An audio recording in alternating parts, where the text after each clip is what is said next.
tous, une petite vidéo aujourd'hui. Donc je vais vous présenter une petite modification par rapport à ma dernière pêche sur le Xenos Feeder. Donc le Xenos Feeder à la base il était conçu pour pêcher la carpe, mais il y a d'autres variantes. On peut très bien pêcher le blanc, surtout le rectangle en surface ou entre deux eaux avec le Xenos Feeder. Donc le Xenos Feeder, à la base, vous remarquez qu'on met quand même une certaine quantité d'amorce dedans. Donc en cours de pêche, on n'a pas besoin d'une telle quantité. Croyez-moi, avec un feeder comme ça, 1 kg d'amorce en 1 heure, vous les passez. Donc en cours de pêche, il faut avoir quelque chose où on envoie beaucoup moins d'amorce. Donc il y a certains Xenos que j'ai modifiés. Donc je n'ai pas modifié n'importe comment, parce que bien sûr j'ai fait des essais. Donc voilà un Xenos que j'ai modifié. Donc vous voyez, il est beaucoup plus petit en rapport à l'autre. Là j'ai coupé 2 mailles sur celui-là. Et là j'en ai préparé un autre où j'ai que ôté une maille. Vous voyez, j'ai retiré la première partie. Voilà, donc je l'ai déjà préparé. Vous coupez autour au ciseau. Après, avec le cutter, vous ôtez les petits picots, tranquille, sans abîmer bien sûr la paroi. Et après, vous donnez un petit coup de papier de verre. Voilà, pour finition, pour que le fil n'accroche pas et rien.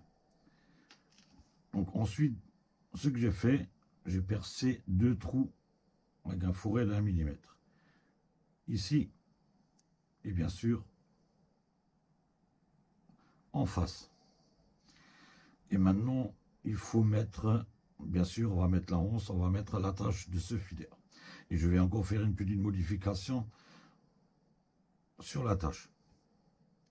Pour cela, il vous faut des sleeves, un petit émollient qu'on utilise bien sûr pour l'anglaise, et du fluorocarbone assez rigide. Là, c'est du 45 centièmes. Donc, on va couper déjà un morceau de fluorocarbone. Bon, on va laisser assez de marge. Voilà, on va couper un morceau. Et la première chose qu'on va faire, je l'ai mis où? Voilà. Première chose qu'on va faire, on va le mettre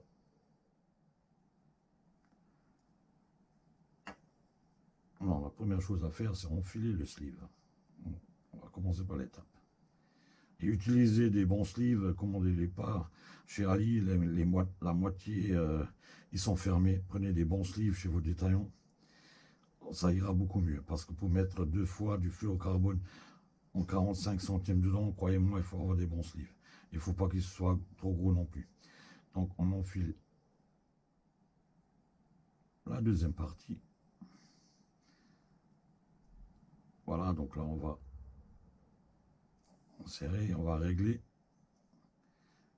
quasiment contre pour que ça a le moins de jeu possible. Après on peut serrer avec une pince, mais ce qui va bien, c'est d'avoir une pince à sleeve bien sûr. Donc là je vais serrer ma sleeve. Voilà. Donc là, on va couper le brin qui dépasse du deuxième fil qu'on n'a pas besoin. Et là, il faut vraiment couper à ras pour que la bandine ne se prend pas dedans. Voilà. Donc là, on a déjà une attache qui est faite. Maintenant, on va mettre en place l'émerillon.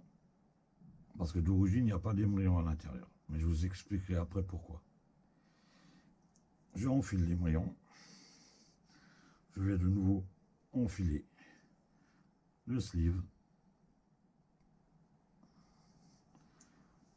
Je vais passer dans le petit trou. Et bien sûr, je vais repasser le brin de fluoro une deuxième fois dedans. Voilà. Donc maintenant, on va régler cette once. Donc elle ne doit pas être trop petite et elle ne doit pas être trop grande. Parce qu'il faut arriver avec le pouce, vous voyez, quand on remplit, il ne faut pas que ça gêne. Voilà, j'aime bien que la once reste droite. Si on aurait mis le fil directement dans les petits carrés, ben ça serait tombé tout le temps. Et en cours de pêche, et quand le xénos il se place dans ce sens-là dans l'eau, voilà, c'est toujours, voilà, c'est pas optimal, quoi. Donc, il faut toujours laisser un peu de marge. Donc là, j'arrive bien à remplir avec le pouce. Ça ne me gêne pas, je peux réduire encore un petit peu. Voilà, on va tirer un peu dessus encore. Voilà. Voilà, donc là, c'est juste impeccable. Donc là, je vais sertir le deuxième sleeve.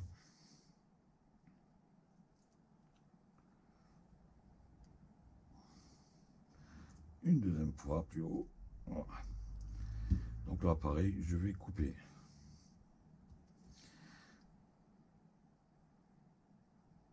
L'excellent.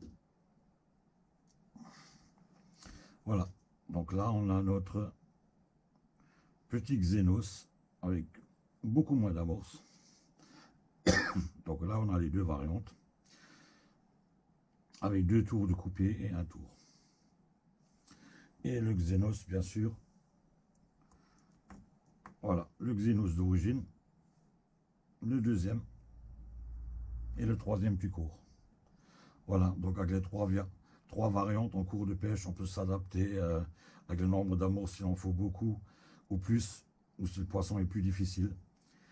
Et l'avantage avec cet émrillant ici, parce qu'autrement on est obligé de mettre une agrafe. Vous voyez, on est obligé de mettre une agrafe. Le problème, si on met une agrafe, le bas de ligne, il va se prendre à un moment donné, le bas de ligne va se prendre dedans. Ça c'est sûr et ça va vous créer des emmélages. Et avec un émrillant, je vais juste l'enfiler sur le fil et le bloquer avec 4 stops en haut et en bas. Voilà, que je pourrais régler en cours de pêche, parce que je ne vais pas mettre d'émrillant pour relier le bas de ligne, rien du tout pour cette pêche de surface ou entre deux eaux. Et là, le bas de ligne ne peut se prendre nulle part sur le xénos. Il n'y a pas d'agrafe, il n'y a rien. Et ça, c'est une astuce qui me va bien. Vous voyez bien que là, c'est un xénos d'origine. Voilà, là, on est obligé de mettre une agrafe. Mais ce que moi, je fais, je les change tous.